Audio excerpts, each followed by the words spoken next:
それでは始めさせていただきたいと思います。今年でですね、6回目になります。トロント日本商工会が行っておりますコミュニティセミナーの一つとしましてですね、交通法規セミナーというのを続けております。商工会はですね、もともと本来はビジネス団体でございまして、日系企業の方々への支援というのが主な目的なんですが、その中の一つとしてですね、駐在員の方の支援というのをしております。新しくこちらに駐在された方々の、またそのご家族ですね、生活支援ということで、特に立ち上げ、こちらに来られたばかりの時に、こちらのいろいろな情報をですね、提供しております。その中の一つとしてですね、こちらの交通法規のセミナーを始めておりました。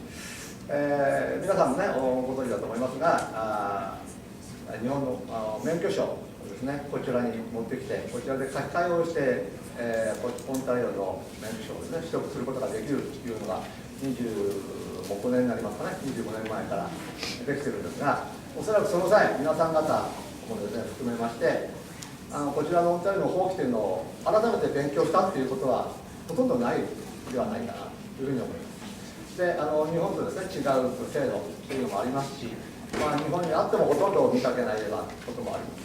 でまたですね、それに加えまして、オンタリオの交通法規というのはかなり頻繁に変わります。こんなの知らなかったというようなことがですね、毎年のようにありますので、そういったものもですね、含めまして、皆さんにですね、今の交通法規を知っていただこうということで、始めております。で、法規関係ですのでね、素人が話をできるという内容ではございませんので、毎年ですね、トロント市警察から、交通専門家に来ていただきまして、その方にお話をしていただいております。で、日本語でということで、通訳の方をお願いしましてですね、やっておりまして、内容を含め、皆さんの質問も含めですね、日本語で気軽にですね、ご質問とあれば聞いていただければというふうに思います。じゃあ本日の今日ですね、説明していただく方々をご紹介をいたします。ただその前にですね、ちょっと事務連絡をさせていただきます。まずおトイレですけども、こちらを出まして、廊下に出まして、奥の方にトイレがございます。それからですね、後ほどの我々の内部的な研修のためにビデオを撮っております。でそちらにですね、ちょっと目立たないかもしれませんが、ビデオありますので、そこを撮る際にはですね、蹴飛ばさないようにお願いをいたします。からお飲み物はそちら左手、皆さんから見て右手の方にですねございますので、ご自由に撮っていただけたらというふうに思います。ではよろしくお願いいたします。私、商工会事務局の伊藤でございます。で本日ですね、ご説明いただきますのは、まず、コンスタブルライアン、彼はですね、トロント試験の中でアジア担当のコミュニティ担当という形でですね、このような我々が開くようなコミュニティのですね、いろんなイベントなどを支援をしていただいております。後ほどご説明いたします。それからですね、本日の専門家ですね。じゃあ、専門家からご説明をしていただきます。Good morning, everyone. My name is Ryan Park. I'm from the Toronto Police Service. Sorry I'm not in uniform today. I have to go to another event up in Newmarket.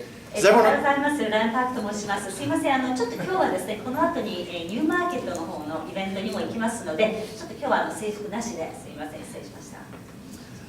Everyone here, anyone understand English, or everyone understand a little bit of 英語 English? はお分かりの方いらっしゃいますよね、ある程度。はい、皆さんご縁なさい。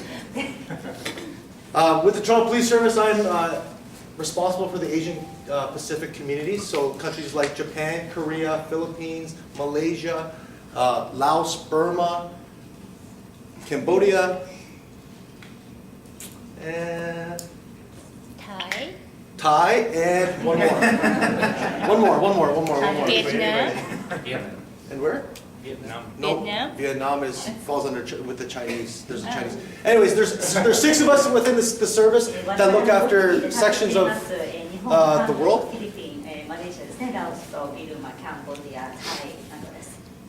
And we are designated to work with the communities within the city of Toronto. So Mr. Ito's asked me to come out and try to help get traffic services to come and present to you. But my primary function is to work with the community. So if there are any sort of community events that you are part of and you would like the Toronto Police, I am your contact. Mr. Ito has all my information, and he will be more than happy to help you liaise so we can organize an event. また皆様のコミュニティの中でもしかしてイベントを開催されるとかそういったところでトロント市警察もぜひですね来ていただきたいということがありましたらいつでも伊藤さんに声をかけてください、私は常にいろんなイベントをいただけていますし伊藤さんと連携させていただいています。 This goes for like a daycare, if you are daycare or preschool, if you want the police officer to come talk to the little kids, or if you have seniors at the home, and you would like police officers to come talk about fraud or other abuse, we facilitate all of those types of requests. で例えばですねデイケアでも構いません。本当にちっちゃい子どもたちのためにもですね、我々は出かけますし、もしくは高齢者のナーシングホームとかそういうところで例えば詐欺に関してとか虐待とかに関して、そういったいろんな社会問題に関しても我々も喜んで出向いてお話しさせていただきます。 Currently, right now, I believe we have 11 sworn Japanese officers within the Toronto Police Service, which 4 speak Japanese. With that, language is sometimes a barrier. We have a radio or communications room that has access to translation 24 hours a day, 365 days a year, no questions asked. で実は今現在トロント市警察には11名の日系の、警官がおります。そのうち4名は日本語が話せます。また言葉の壁っていうのは非常に大きいと思いますので、もし何か、事件問題ご相談があった時にはですねどうぞご遠慮なく、1年365日24時間体制でそういう通信、コミュニケーション室っていうのがありますので、電話していただければ必ず、通訳になってもらえると用意します。 When you're in an emergency situation and you need to communicate with police, ambulance, or fire, when you call 911, you say, I need police, or I need fire, or I need ambulance, Japanese. When they hear Japanese, they will automatically connect you with an interpreter that we have on standby, and then you can speak in your native tongue if you need to speak the Japanese, or if it's Korean, or Filipino, Tagalog, whatever the language is that you speak and you're more comfortable speaking, we have translation available. で実は緊急事態が発生した時に911を回していただきますが、その時そのまんま日本語を使っても構いません。火事だ、緊急だ、何でも構いませんので、日本語で発言していただきますと、すぐに我々の方でその言語が話せるものを用意します。通訳体制が常に整っています。韓国語でもフィリピンのタガログでも構いません。すみません、トロントだけですか？すいません。トロントだけですか？Is that only in Toronto, Constable Park, when you mentioned that? Where do you live? どちらに住んでますか？ Brantford?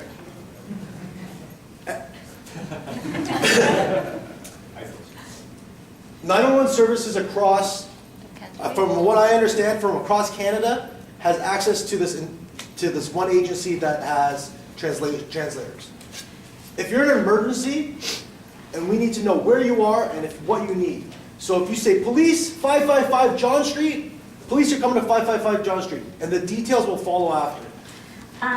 そうですね、一応911を回していただくと、基本的にはカナダ全国的にそれがつながっているはずなんですが、ちょっと私の理解ではですね、ただもし本当に緊急の場合は一言だけで構いません。ポリス、555、ジョンストリート、住所だけを言っていただくと、細かいことはもう後で結構です。So every police service across Canada, from my understanding, don't quote me on this, but has access. So if you're at Brantford, I would believe that Brantford has the ability to contact for translation.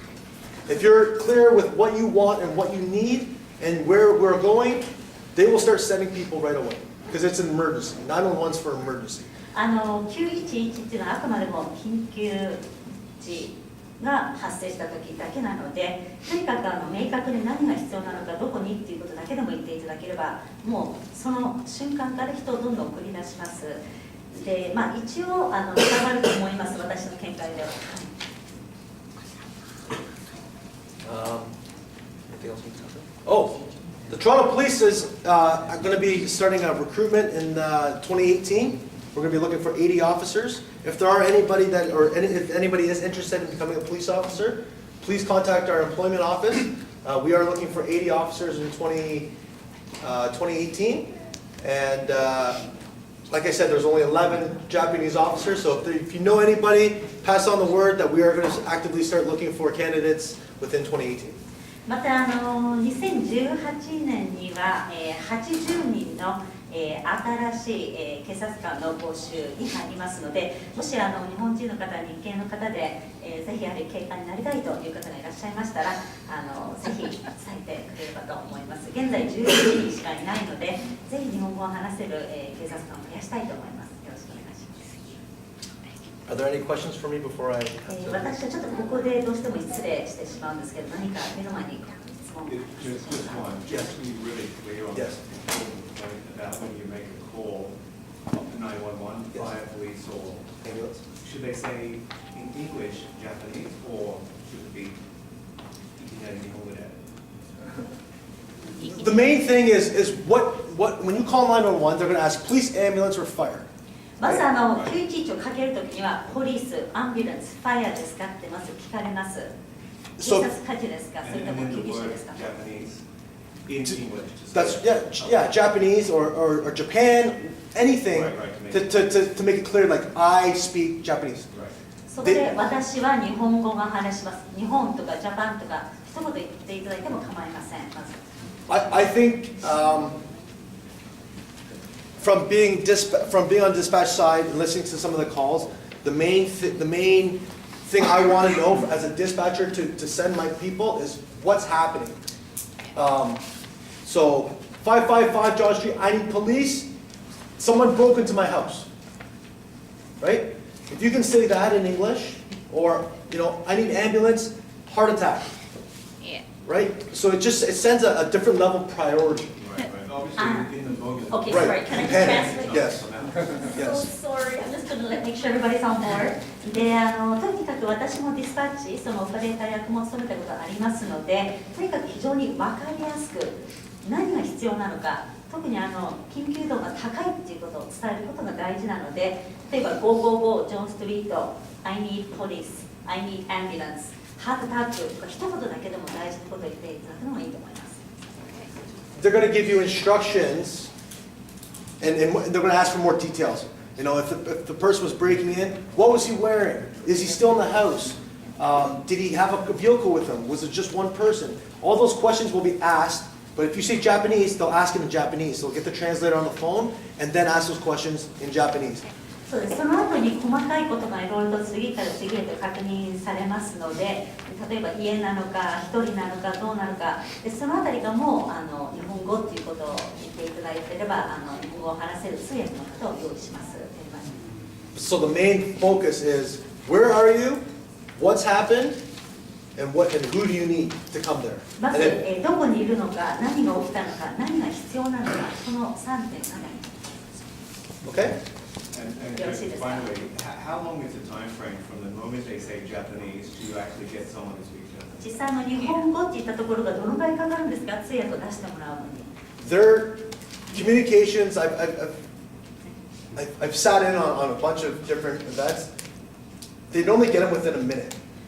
実は私はいろんなイベントところにも参加してますけど、大体1分くらいでもう出てきますよ。 So their goal is to have a translator on the phone within a minute. That's why it's important to say, where are you? What do you need? What happened?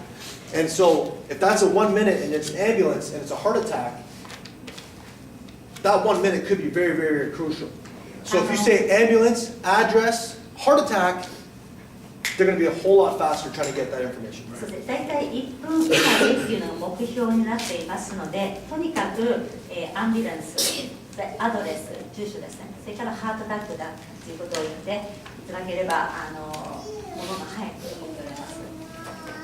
If you call 911 and say, my bike was stolen, the time lapse between getting an interpreter won't be as pressed. 例えばですね、911電話して自転車が盗まれたんですけどとかっていうと、通訳は早く出てきませんので。Okay? Everyone okay? 皆さんよろしいですか？ Thank you very much. ありがとうございました。どう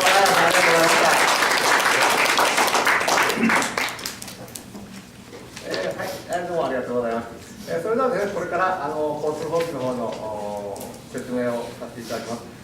本日はですね、コンスタブル、マリー専門家に来ていただいておりますので、昨年もですね、やっていただいた専門家でございます。これから、お願いをしたいと思います。それからですね、すでにお気づきだと思いますが、通訳の方を本日お願いしております。須田社さんです。非常にきれいな日本語で分かりやすいと思いますので、ぜひ、しっかり理解をしていただきたいと思います。それではですね、専門家の方にお願いします。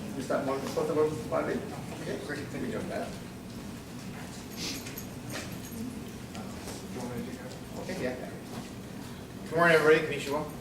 おはようございます。So I'm John Carlo Morelli from Toronto Police Traffic Services. I've been an officer about 12 years now, and 10 of them I've been a traffic officer, so I'm pretty much diverse in pretty much investigation to charges of anything from minor collisions all the way up to fatalities and criminal activities. ジャンカーロ・マレリーと申します。実はですね、私は12年トロント市警察、そのうち10年この、交通課の方を担当していますので、ほとんどすべて、経験しております。事故から残念な死亡事故までいろんなものを経験させていただいています。So I know it's a little difficult when you're translating from English to Japanese and vice versa. So what I'm going to do is I'm going to try to go as slowly as I can. I know you guys have a copy of the slides that we're going to be going over. でちょっと通訳も挟むので、皆さん手元にですね資料もお持ちだと思いますので、それに沿ってまいりたいと思います。So as Ryan was explaining to you, there's a difference between an emergency and a non-emergency number. So whenever there's an emergency, such as a heart attack, anything that's a criminal activity well, it's ongoing. So it's actually happening at that time. That is a 911 call.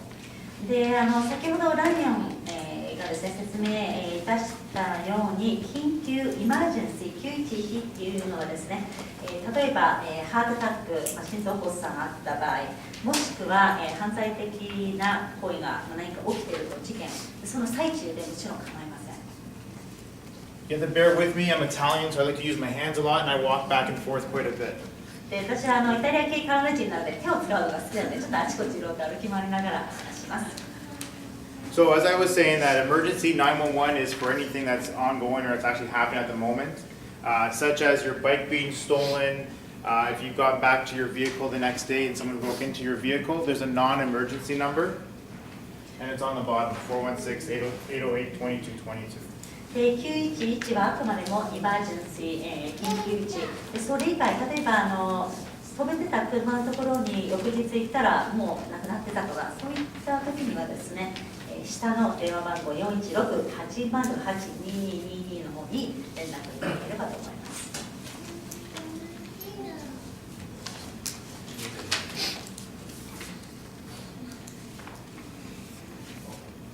This is something new that we've came out with, the Toronto Police Service. Our website has a wealth of information if you're looking to investigate anything from high crime areas of certain offenses. We have a lot of that stuff on our online stuff if you're interested. もしご興味があれば、私どものホームページをご覧になっていただければと思います。これ結構新しい動きで、犯罪マップ、特に犯罪が高い地域エリアなどがこういうふうになります。So a couple of things that we're going to cover today. Again, I'm a traffic officer when it comes to frauds and any other kind of offenses. I know bare minimum, but my expertise is going to be in traffic. 私はやはり交通課なので、専門は交通に関するルール、法律などです。ということで、例えば詐欺事件とか犯罪事件とか、それは専門外になりますので、交通の方が専門となります。So I know who's brand new to Canada. カナダにいらしたばかりの方いらっしゃいますでしょうか。Like within a few months. 数ヶ月前とか。Oh wow. Okay. Good. はい。This is going to be fun. 楽しみにしています。このお話楽しみにしてください。So for pedestrians, we'll start off with pedestrians. they make up a lot of, unfortunately, make up a lot of our fatalities that happen throughout our city. でこちらの歩行者なんですが、残念ながらトロント市で起きる非常に多くの死亡率はこの歩行者に関連することです。 So it's something I really want to touch base on just because it's important to make sure that my job is to make sure everyone here is safe. とにかく皆さん安全にいてもらいたいと思います。 So as a pedestrian, just make sure when you're out at an intersection, you're about to cross the street, even though you have the right of way, since you have the walk signal to go ahead and walk, make sure you look around, make sure all the cars have stopped and are aware that you're going to be crossing the street.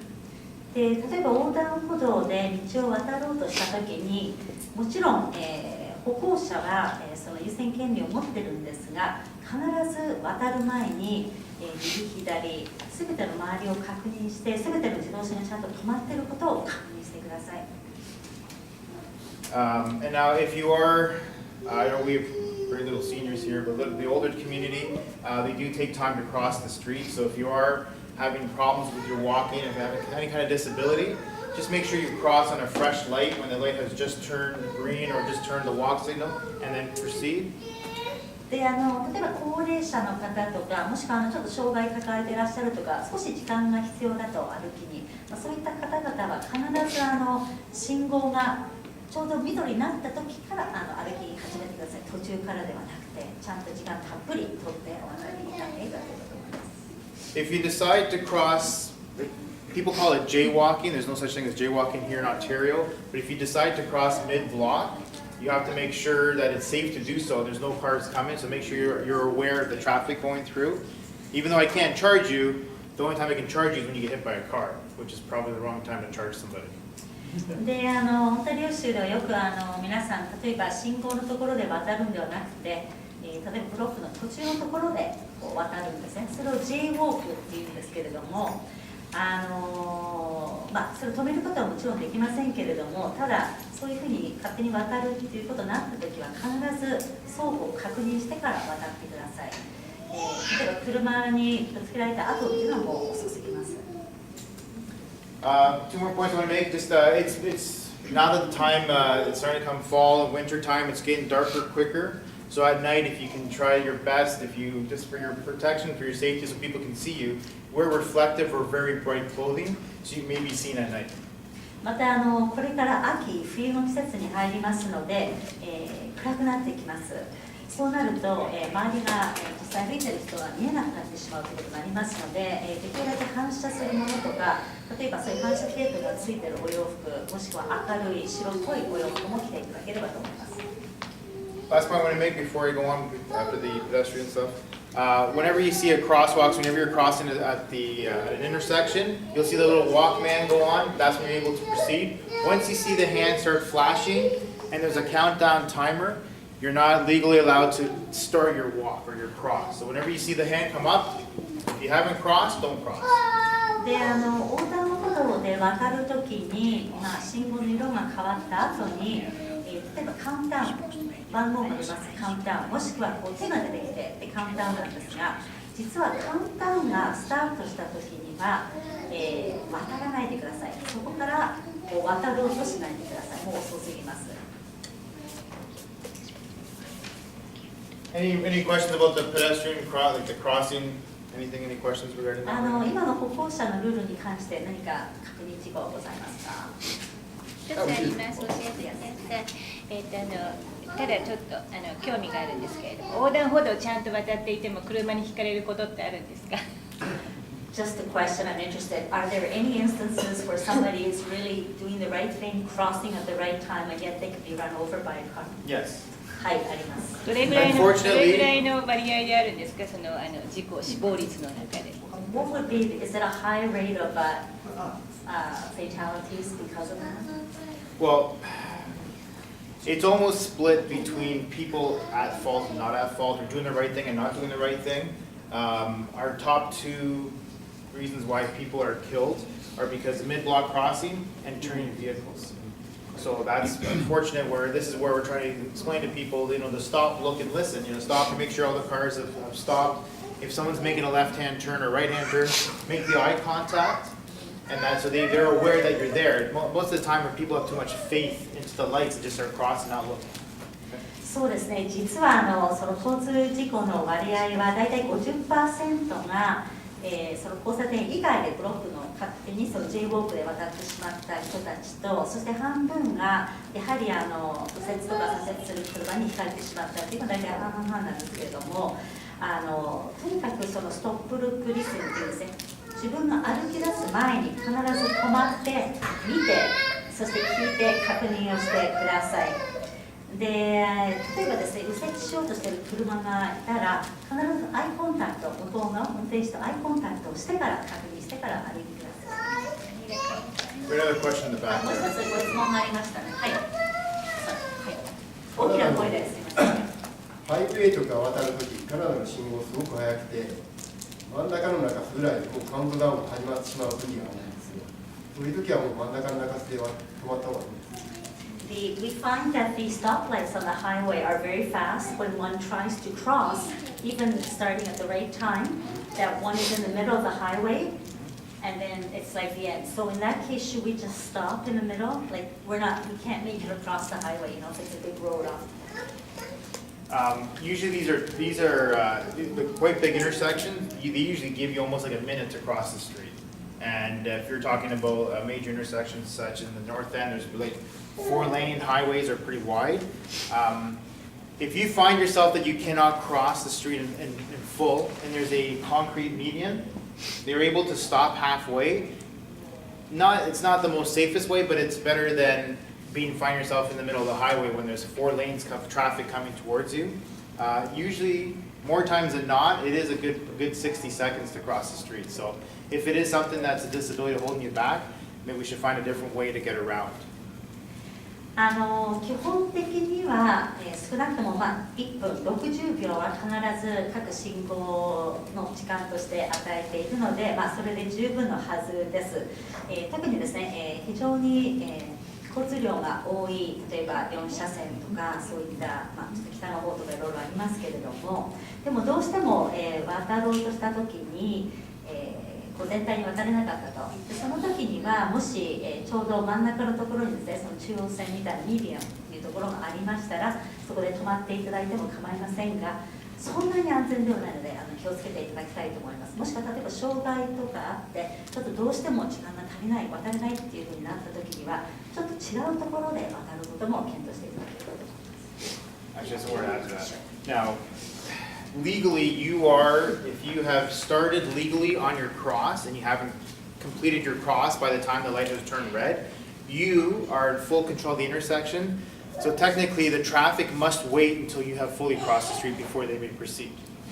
でちょっと付け加えます。もし、きちんとスタートするべきの時に、スタートしたということで、その時には、あなたがその権限を持っているわけです。渡ろうとしている人。そうなると、例えば赤になってもちゃんと渡るところが全部終了するまで周りが待つので、一応最後まで行ってもらっています。ありがとうございます。Thank you. No problem. 日本と違ってですね、特にトロントは、例えば、ブロワイアンからナファリンの間ぐらいまでの間、横断歩道じゃないところでもたくさん人が飛び出てきますけれども、この場合は例えばもし接触した場合には、ドライバーの立場っていうのは悪くなるんでしょうか、歩行者が悪いんでしょうか、どういうふうに？Because in Toronto, as you know, there's so many places where people would just jump out on the road or cross. It's so much. And as a driver, I'm just wondering, like, if you accidentally, they touch the car, you hit them or something like that, how is it determined if it's the driver's fault or not when a person just literally jumps out? Every situation is different. I understand there's people that just jump between 2 parked cars. You as a driver have the responsibility to do everything in your power to avoid a pedestrian that jumps in your way or a car that comes out of a certain driveway or something. You have to try your best, especially when it's a pedestrian, to avoid that. So, and then based on the investigation, witnesses, the impact where everything was hit, or the impact from where the pedestrian was hit to the car, we take so many things in consideration before we determine who's more at fault out of a collision. 一応、運転手っていうのはですね、全力を尽くして、その歩行者に、当たらないようにしなければなりません。でもちろんケースバイケースで一つ一つの、状況は異なりますので、操作の時に全部それを確認しますけれども、一応車を運転する人の、責任としては全力を尽くして、その人が例えば2つ、止まってる車からの間から飛び出しても、もしくはあるドライブウェイから飛び出しても、どこから出ても、当たらないようにっていうか、ぶつけないようにしてください。で、操作をするときには、例えば承認の言葉とか、いろんなものを一つ一つ考慮した上で最終的な判決が行われます。Okay. We good with pedestrians? よろしいですか？このセクションは大丈夫ですか？歩行者のルールはよろしいですか？ So, a pedestrian crossover is this one here on the left. Or on the right, depending where you're looking at it. The pedestrian crossover, these are the signalized intersections, and they're pretty much not intersections, just pretty much crossovers where pedestrians may cross somewhere it's mid-block. There's a new rule that we passed this year that the motorist must wait until the pedestrian has crossed the roadway before traffic may proceed. でこちらなんですが、横断歩道ですね。で右の方の絵なんですが、実はこれは今年決まった新しい、交通ルールなんですが、例えば歩行者が歩き始めて横断全部をして向こう側についてから止まっている車は動き出すというのが法律で定められました。This is quite advanced because people that have been driving here for many, many years still don't understand what this is. で実は長年カナダで運転している方でもですね、ここで混乱してしまう方が多いんです。And I'm going to teach you in 30 seconds. でちょっと30秒で今お伝えしますけど。Okay, so what happens is when a pedestrian comes to these pedestrian crossovers, there are a few in Toronto, not too many, depending where you live. Once this button's activated, there's these yellow lights that flash all around, and they're clearly marked with X's on the ground and X's on the posts. And this is only applicable when you have to wait for the pedestrian to cross, only applicable at these intersections. 今日本の資料で、学童横断路というふうになっていますけれども、この横断歩道なんですが、最初にボタンを押して黄色いライトが点滅します。でそこで、車が止まってそして渡ることになりますが、この渡り終わったところまで待たなければいけないというのがこちらの、動きなんですね。完全に横断し終わるところまで待たなければいけない。こちらの仕組みのところだけです。And then, when you are leaving a private driveway, such as your own driveway at your house, if you're leaving an underground parking lot, you must give way to the pedestrians that are on the sidewalk, and you have to yield to traffic that's on the roadway already. で例えばですね、この家のドライブウェイもしくは地下にある、駐車場から上がってくるときにその優先権を持っているのが歩行者です。歩行者が歩いているということであれば車は止まって渡らなければなりません。もしくはそういうオートバイとか車、そちらの方が優先権を持ちます。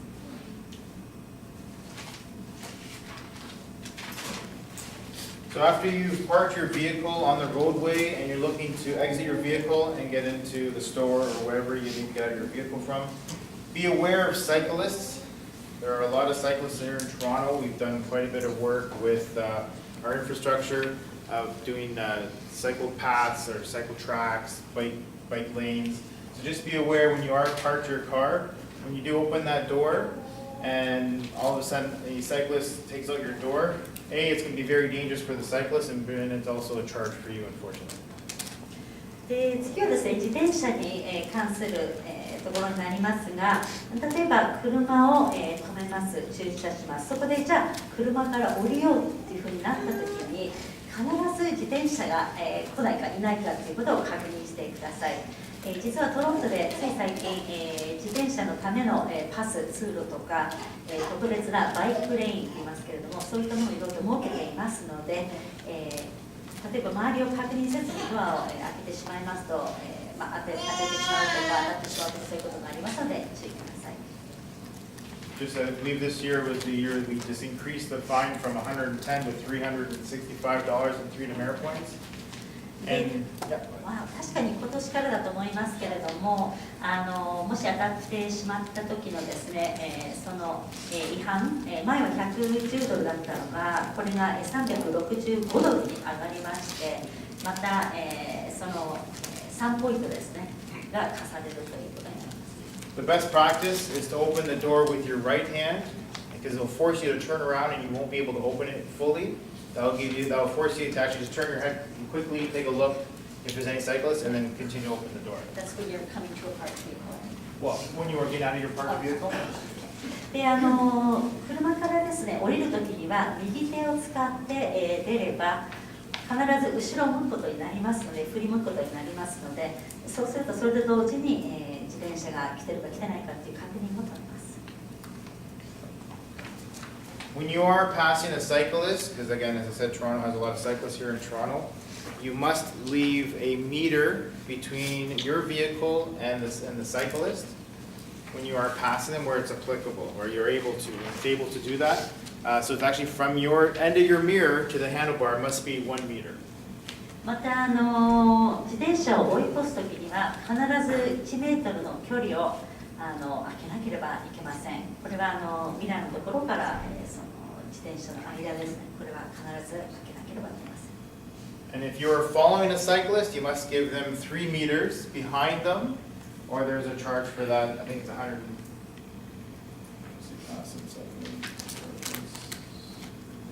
So the 1 meter rule now is $180 on 2 points if you don't leave that space around them.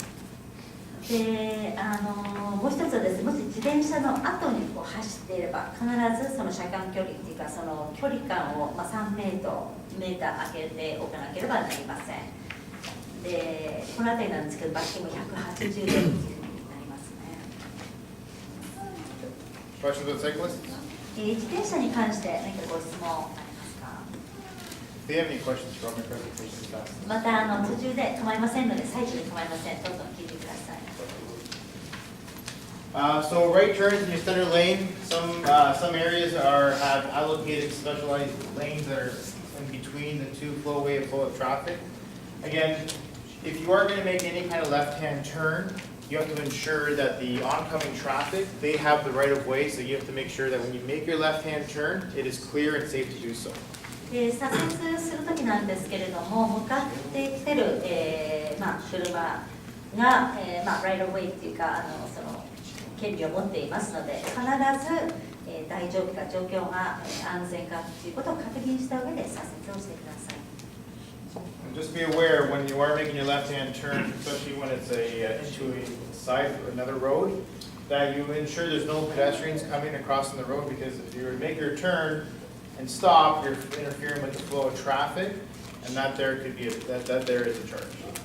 で左折するときに、左折する前に必ず歩行者が、いないかという確認をしてください。例えば左折をして歩行者がいたら止まるっていうことになったときには、後ろの流れを、ブロックしてしまうことになりますので、確認してから左折してください。 These are indicated for the flow of traffic, which ones can use the center lane. Like this one here is a shared center lane where people can turn either way. Just make sure you don't drive in this lane for a long time when you have to make your turn. Enter it in about 20 to 40 meters of your turn.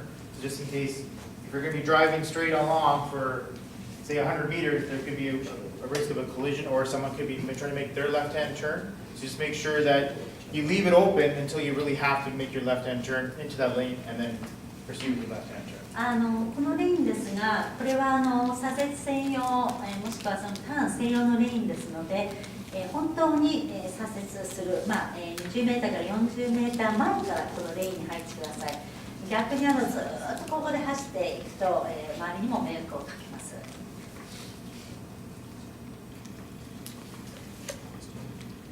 Right turns on a red light are legal here in Canada, unless it is marked, say you're not allowed to make a right-hand turn on a red light.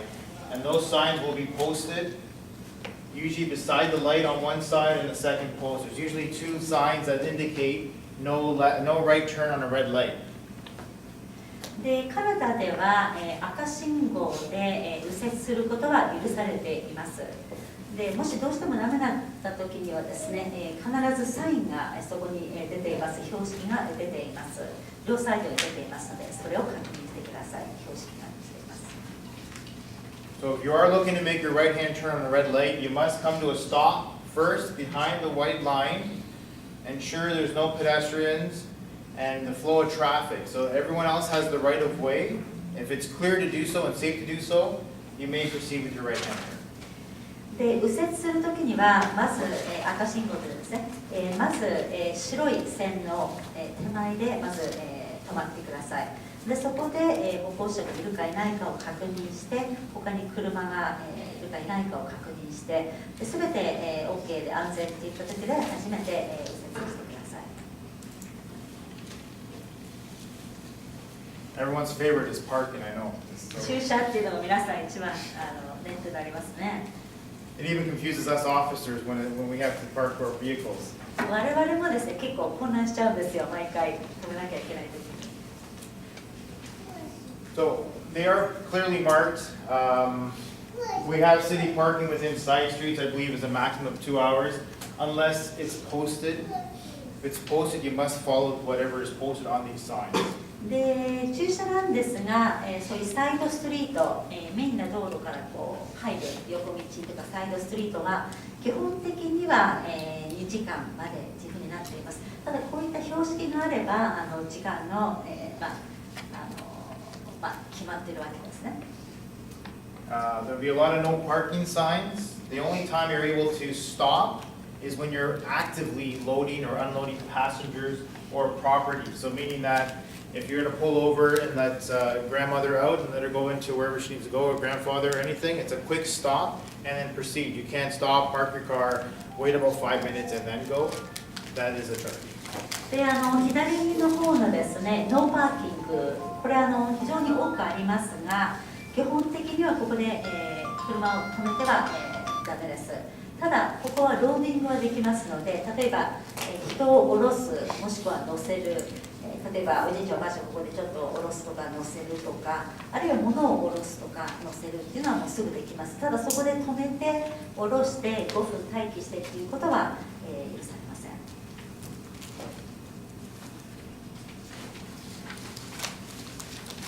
So no stopping, especially downtown.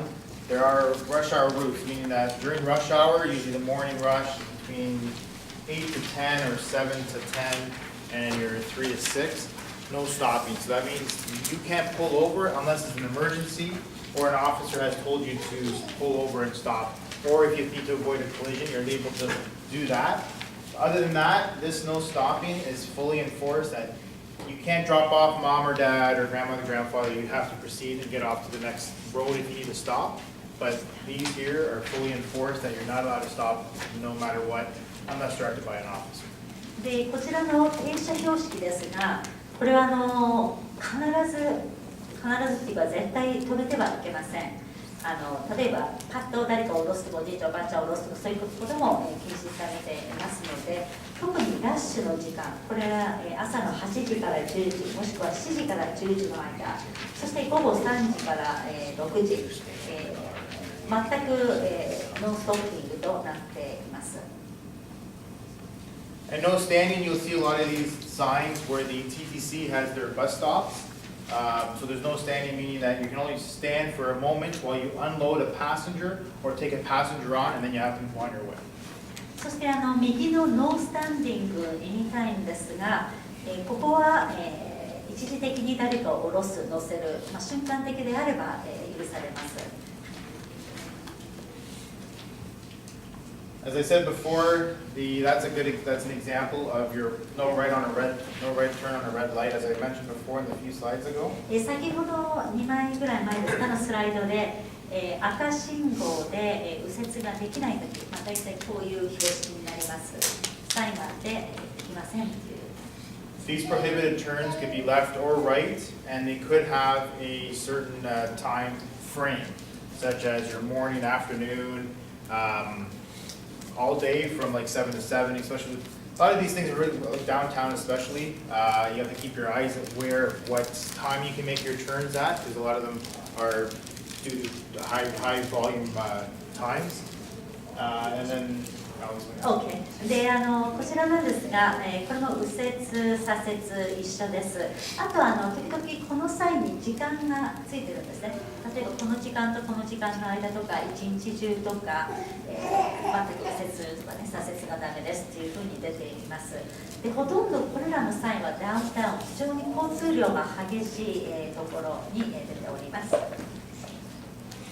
That is $110 and 2 demerit points. 110で罰金はですね$110と、また減点が2点あります。And if you're in a zone where it says community safety zone, these are usually around the school zones. And those all they do is they've increased the fines. If you were to break any of the offenses that are any moving violations, will be increased because it's a community safety zone. また右の方のコミュニティセーフティーゾーンというふうになっていますけれども、これはコミュニティの中のエリアで罰金も非常に高くなりますので、これらのサインも注意していただきたいと思います。These are more examples of some lanes. These are called diamond lanes. And these are lanes that are just specifically for use during either prime times or strictly for bus and people. Maybe some people may call them the high occupancy vehicle lanes or the HOV lanes. But you have to be aware of, as I said before, some are times and some are constant, doesn't matter 24 hours a day. でこちらの標識ですが、指定レーンとか、地区ですね、ダイヤモンドレーンとも、言われております。でこれらでマークがついてますし、時間帯が指定されている標識もありますし、でこれは8番の方になりますと、これは24時間いつもこういうふうに守ってくださいと、2人もしくは2人以上というふうになります。HOB とも呼ばれてますね。後ほどできます。ハイオキュパンシー。I believe you have this in your little pamphlet as well. These are just some examples of fines for parking. I'm not going to go over them just because you have them in your pamphlet. 皆さん資料に、もうこれありますので、ちょっと一つ一つご案内しませんけれども、駐車違反と具体的にいくらということがちょっとリストアップされています。I don't know what this question says. Give me a second. What was that? I don't know what that question says.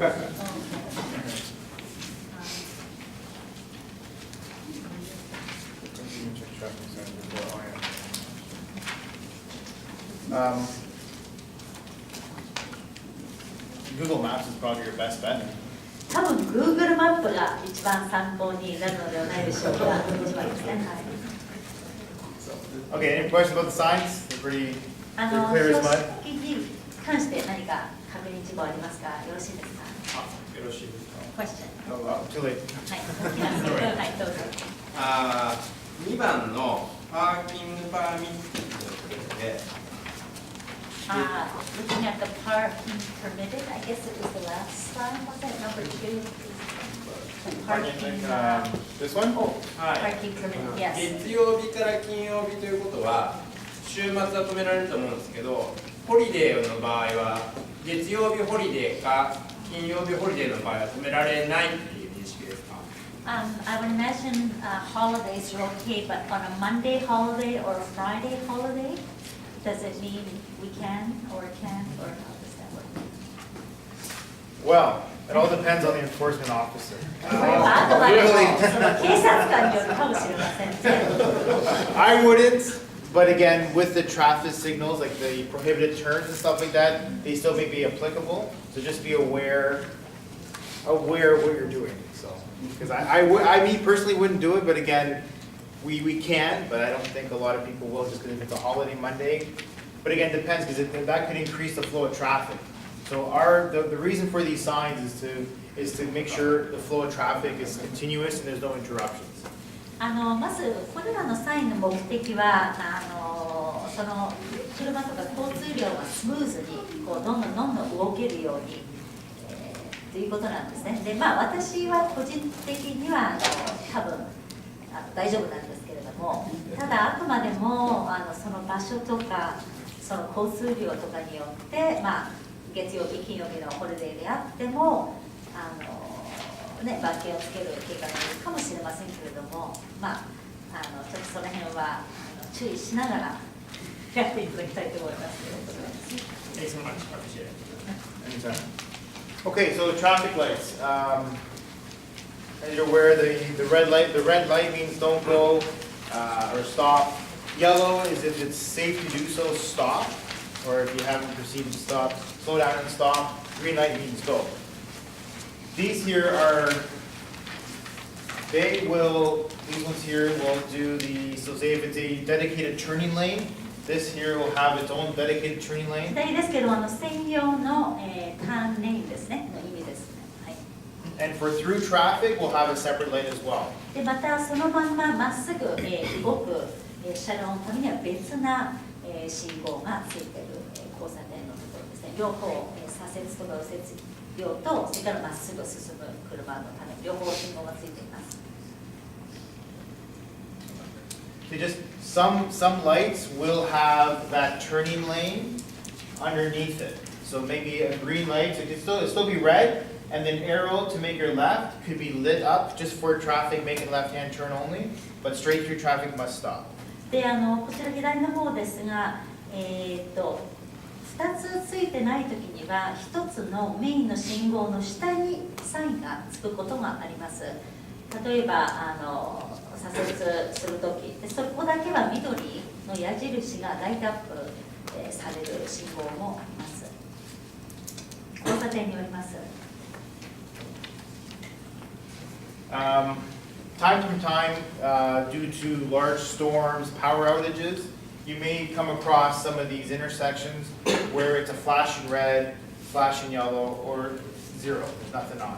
時々例えばストーンとか停電ということで、それで赤信号が点滅するとか、黄色の信号も点滅するとか、もしくは点滅も全く信号ライトがついてないということもあります。そういう状況の影響です。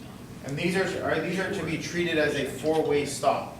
So once all the traffic comes, whoever gets there first will leave first after. So で、こういう状況が起きたときには、4way ストップ、最初にその交差点に着いた